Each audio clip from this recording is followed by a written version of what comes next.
hello. Hope you're having a good day wherever you are. I'm Andy. Let's take a look at astrology next week, the week coming up ahead of us. So it's Sunday, the 2nd of May right now, right at the beginning of May. Beautiful time, actually, and the sun is shining. And we'll see what's happening right through until Friday, the 7th of May. I'll be back on Friday with another report about the weekend ahead and what's coming up. Now, this is kind of a week of endings in terms of the way the zodiac operates, because we've got a Capricorn moon right now that is going to give way to Aquarius a bit later today, actually. In fact, depending where you are in the world, you might wake up into an Aquarius day. But the moon at the moment in Capricorn, she is 65.1% full, and she's waning now. She's actually on her way down again. So we get into, we are actually well into the last quarter now.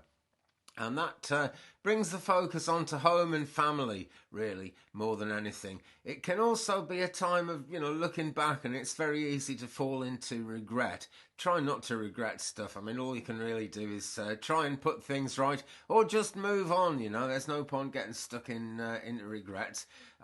So there we go, last quarter actually coming up on the 3rd of May, so that's actually tomorrow, Monday. And then the new moon is going to be on the 11th of May, and that's when she starts waxing again. So it's a time of endings, but it's a time of coming up to new beginnings. That's the crucial thing about it. The sun today, setting the scene for next week, really, is in Saturn. It's a square Saturn at the moment. And that means kind of setbacks and obstacles, challenges for leaders. And that can be political leaders, or it can be just, someone who leads a group, maybe a parent trying to lead a family. That kind of thing brings up losses, which you might just have to accept and move on from, really. You get kind of crises coming up. Quite often they're not as bad as they seem, but there's a crisis feeling gets into things, particularly right now today. But this is only the beginning of the week. We've got the rest of the week to sort it out.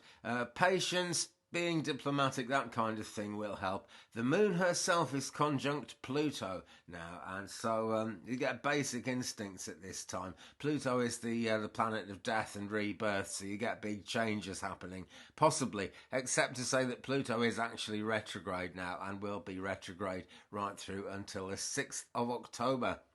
2021. So that whole death and rebirth thing does slow down, but it's certainly an issue when the moon is conjuncting Pluto. It's just primal instincts really come to the fore, and people want to dig deep and investigate things, clean things up, make changes. Just got to make sure they're positive changes, really. Mercury right now square Jupiter, so Mercury isn't retrograde yet, actually. That is coming up in May, but not for a little while yet. We're going to the pre-shadow first as Mercury slows down before going backwards through the universe. Right now, the Mercury square Jupiter, and Mercury is the messenger of the gods, So messages, important communications, that kind of thing, come up and really can cause issues. Moral things, philosophical things, religious things come up. You get a lot of debating going on, and you also tend to get international meetings going on at times like this. Well, it's a Sunday as I speak, and in lots of the world, not much happens on a Sunday. But you never know. Watch the news. It could be interesting. Venus is sextile Neptune, which is nice and compassionate. Good time for artistic creativity, actually. And spiritual interests, romantic interests, things like that come up when Venus sextiles Neptune. Mars is sextile Uranus. So initiatives, new initiatives coming up, a good time to break with the past, and actually this coming week is pretty good for that. Last week was really all about breaking with the past, but this week is like what you're going to do with that, and I finish off breaking with the past if that didn't go too well. It's more about kind of deprogramming yourself as we go through the next week. So Mars sextile Uranus, breaking with the past. And that means making plans for the future as well. That's the positive side of it. As you break with the past and leave the old news of the past behind, you can actually do something positive and get some forward motion going on. So that is pretty positive. It's also a great time for self-expression, especially after last week, actually. when was a real good time for breaking away from any domineering people, any kind of difficulty around things like that. So deprogramming. Next week, well, we get, and I've just got to look at my cheat sheet here, we've got the Sun, Mercury, Venus and Uranus all in Taurus right at the moment, squaring off against the Moon and Saturn and Jupiter, which are all in Aquarius. But things do change as we go through the week. You got a lot of stubbornness there, but basically the Aquarius influence plays off quite positively against the Taurus influence, because Taurus is kind of a bit all or nothing, although nice and compassionate. You tend to get a bit of a cult of personality coming up, and Aquarius is nice and detached, you know. So those two things do actually bring a balance, which is no bad thing. So we start the week with the Moon actually in Aquarius herself, so that's building up that kind of detached feeling about things. Again, great for just finishing off the loose ends of last week's detaching from drama and getting away from being dominated, that kind of thing. And then on Tuesday, the 4th, the Moon actually enters Pisces. That's going to be, well, that's in the States and Canada, because it's 7:09 p.m. on the Pacific side, and on the East side, 10:09 p.m., which makes it 3:09 a.m. on Wednesday in UK when we get that Pisces Moon. And then things become a lot more compassionate.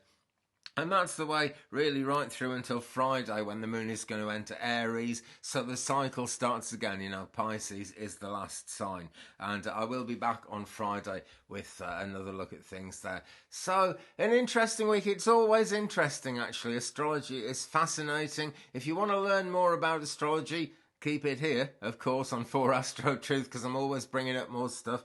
There'll be a video during next week about the upcoming Mercury retrograde, which, as I say, isn't happening yet, but it is going to be happening in May, and we're coming towards that time as well. And again, back on Friday with a look at the astrology for next weekend. So have a good week, make the most of it, do the best you possibly can, and it's just, you know, I suppose for a real theme of it, last week was all about detaching from drama. This week is all about, you know, what are you actually going to do next? That's always crucial. And, you know, just deprogramming, not just yourself, not just your social circle, but your life, really. Things get programmed. They're not always really meant to be programmed, you know. It gets kind of oppressive that way. So now you've broken away. Find new ways of doing things. It's a great week for it next week. It really is. Okay, friends. So I hope that one helps you. Give me a thumbs up, please, if you have enjoyed this one. Do hit the subscribe button also, because there's more astrology coming all the time on this channel. Leave me a comment. We will share this journey through astrology, and I'll see you again very soon in the next video. Peace.